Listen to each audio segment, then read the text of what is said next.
दवा जो भी देते थे हमारे बच्चे नेट पे सर्च करके देखते थे कि इस दवा का साइड इफ़ेक्ट तो नहीं है और ये किस चीज़ की दवा है, इसमें क्या क्या है।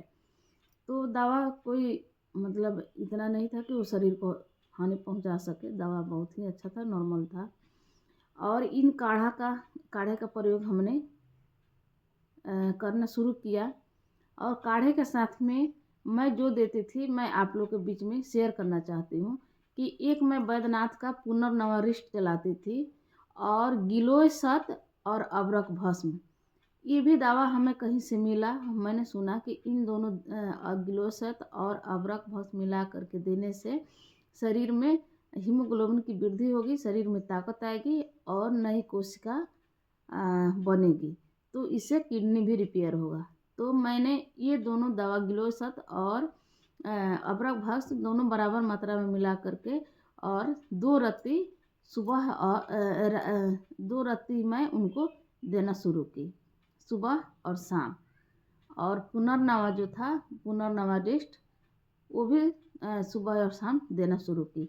लेकिन इसके साथ साथ उन्होंने दोनों टाइम योगाभ्यास प्राणायाम किया और ताली उन्होंने 100 बार, 150 बार, 200 बार जितना सक्षम थे वो ताली बजाया करते थे और किडनी का जो पॉइंट था उस पॉइंट को दबाया करते थे। और अपने खान पान पे भी बहुत अच्छे से ध्यान दिए। और मैं बहुत खुश हूँ कि आज हमने रिपोर्ट कराया उनका, तो उनकी किडनी जो है क्रॉनिक डिजीज से बाहर निकल चुकी है, सीकेडी से बाहर निकल चुकी है। उनकी किडनी 80% काम करना शुरू कर दिया है, क्रिएटिनिन बिल्कुल ख़त्म हो गया है, यूरिया सामान्य हो गया है, हीमोग्लोबिन 13 हो गया है जो एक नॉर्मल इंसान का होना चाहिए। आज उनका उम्र 60-65 साल का है और इस उम्र में उन्होंने रिकवर कर गया। तो मुश्किल कुछ भी नहीं है। अगर हम किसी भी कार्य को करें, मन से करें, लगन से करें, तो वो हो जाता है।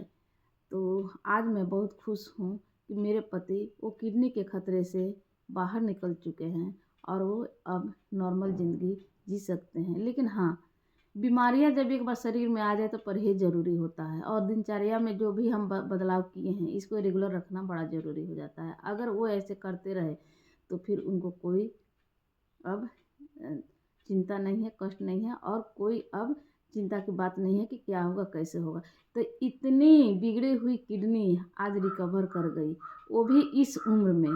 तो इनसे कम उम्र वाले तो बहुत आसानी से अपनी किडनी को रिकवर कर सकते हैं।